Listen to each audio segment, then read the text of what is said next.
little darlings. Today we're going to be talking about aggregate demand, and then the next part of this unit will be aggregate supply. So as a reminder, we measure the price level through the Consumer Price Index, the CPI, and it's that general level of prices for goods and services. So some prices of goods might be going up, others might be going down. It's an overall look at it. The CPI last year was 2.3%, which is good. It shows a strong economy. But when prices go up, our purchasing power is going down because we can buy less with it. Inflation just means prices are going up. And if we have high inflation and our nominal income doesn't change, remember that's just your wage rate. If you're making $12 an hour times $10 a week, you're making $120. So if inflation goes up, your real income is worth less. So that should be a review from last unit. And then deflation is a decline in the general price level.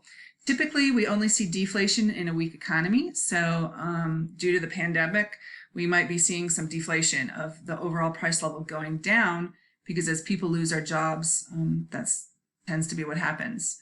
A little bit of a review as well. Remember, the GDP is consumption. That's you and me, what we buy. And that's durable, non-durable services. And then I for investment, that's business spending and all construction. That's gross investment.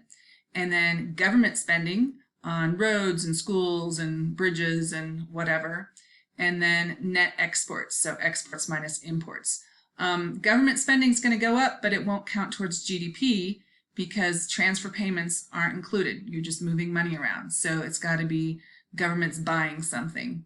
What we're going to look at in macroeconomics is aggregate, and that's the collection of all of that. So it's the sum or it's the total of adding GDP, consumer spending, gross investment, government spending, and net exports. So we're looking at everything, whereas microeconomics with demand, we looked at it, an industry, the soybean industry or the auto industry or the corn industry. So we looked at one industry. Now we're going to be looking at everything added up together. So that's the aggregate demand. It shows the real output that buyers collectively desire at each possible price level.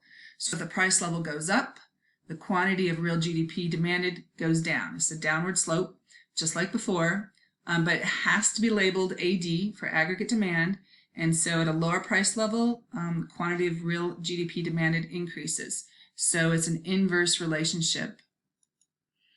This is what the graph looks like. So that real GDP is, again, consumption, investment spending, government spending, net exports, and that's on our x-axis or horizontal. And then our y-axis is the price level. So that's that level of inflation. Is it going up or down? The reasons it slopes downward has to do with the real balances effect, the interest rate effect, and the foreign purchase effect. The real balances effect basically means that's that purchasing power of money we just talked about. And it's a decrease in consumption expenditures. Our dollars worth less. So investment expenditures, government purchases, net exports, sort of higher price level. I know my dollar doesn't go as far, so I can't buy as much. A lower price level, my consumption goes up, so I can spend more. And then investment spending is kind of the same thing. So price level goes up, consumption goes down. We buy less because our dollar won't go as far, and the same for investment spending. Then the real interest rate effect is that relationship on the value of money.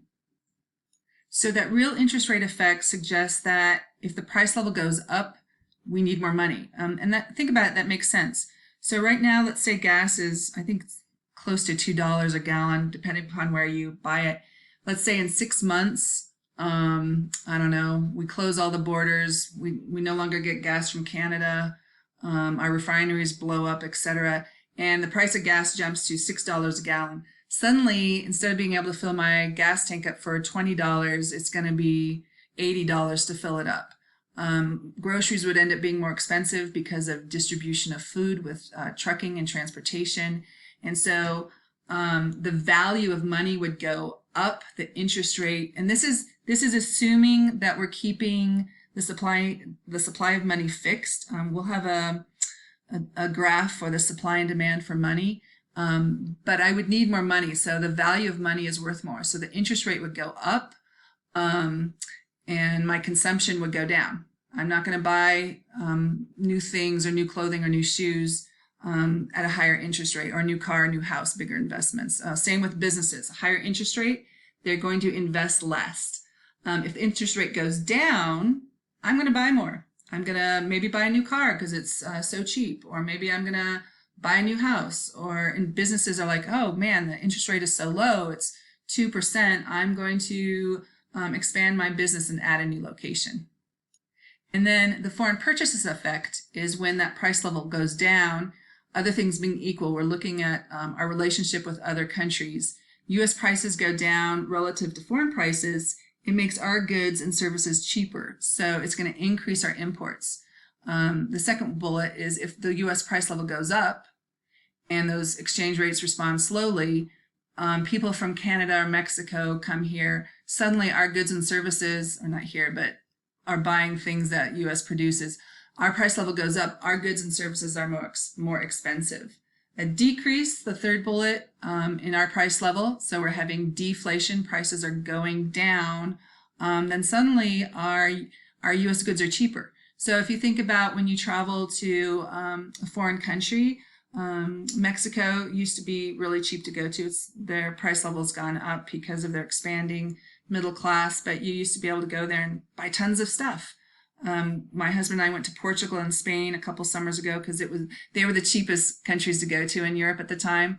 We were able to get a Airbnb on the beach in Portugal, and it was not small. It was like almost like a full house. Well, not quite. It was the first level of a full house on the beach, and it was $70 a night in U.S. terms. So we were able to buy more goods in Portugal. So same thing. So you're looking at your value of your currency or your price level to other countries.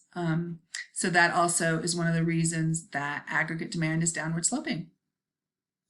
So just a quick reminder, we're measuring aggregate demand, consumption, gross investment spending, government spending, net exports. We're measuring real GDP on the horizontal axis. Price level is where price would have been with regular, regular microeconomics. And the three reasons it's downward sloping is the real balances effect, the interest rate effect, and the foreign purchases effect. And then your next slideshow will be just like microeconomics, what's going to cause that entire aggregate demand curve to shift left or right. We know that the demand for toilet paper, a microeconomic one industry category, is shifting to the right, an increase in demand in toilet paper. But this, we're looking at the entire aggregate spending. So we're looking at aggregate demand instead of one industry. Okay, so in the next one, it'll be about what causes the entire curve to shift.